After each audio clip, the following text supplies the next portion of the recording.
Immortal Owl says, is the name Paul a variant of the name Apollo? It's a Latin word, Paulus. And I think it means small. Could be related to Apollo. There's something in the New Testament like talks about following like the Christ of Apollos or something like that. What is that verse? Oh, there's a verse where Paul gets called. Oh no, he gets called Hermes. Never mind. When Paul is talking about like other sects of other spirits and other Christianities that are not true. Oh yeah. 1 Corinthians, where Paul addresses factions forming around the different teachers, implied as Christ as Apollos. The one person's name is Apollos. Yeah. For when one says, I follow Paul, and another, I follow Apollos, are you not being merely human? What then is Apollos? What is Paul? Servants through whom you believed, as the Lord assigneth to each. I planted, Apollos water, but God gave the growth. That's the one. Oh, and then 1 Corinthians 1:12. What I mean is that each one of you says, I follow Paul, or I follow Apollos, or I follow Cephas, or I follow Christ. That these are these apostles that were seeing Jesus in the scriptures and in their mystical visions. That's how I interpret that.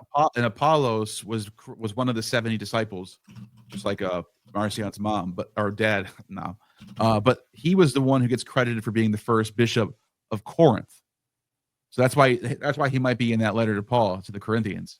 But okay, anyways, so I did ChatGPT. I said, so who is this Apollos in those verses? It says, a Jewish Christian preacher who was well versed in the Hebrew scriptures, powerful in speech, and active in the Alexandrian and Pauline spheres of influence. Makes sense. Yeah. It's one of these. It talks about him in Acts too. Now, a Jew named Apollos, a native of Alexandria, came to Ephesus. He was an eloquent man, competent in the scriptures. And I'm reading right now something saying that he was very fluent in Philo's works.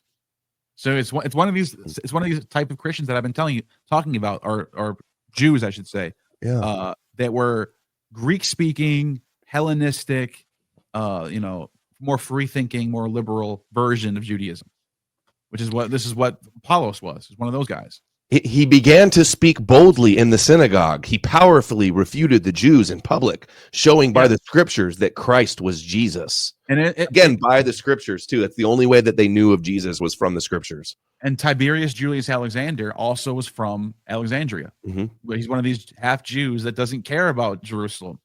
He likes the world. He's a world guy. You know what I mean?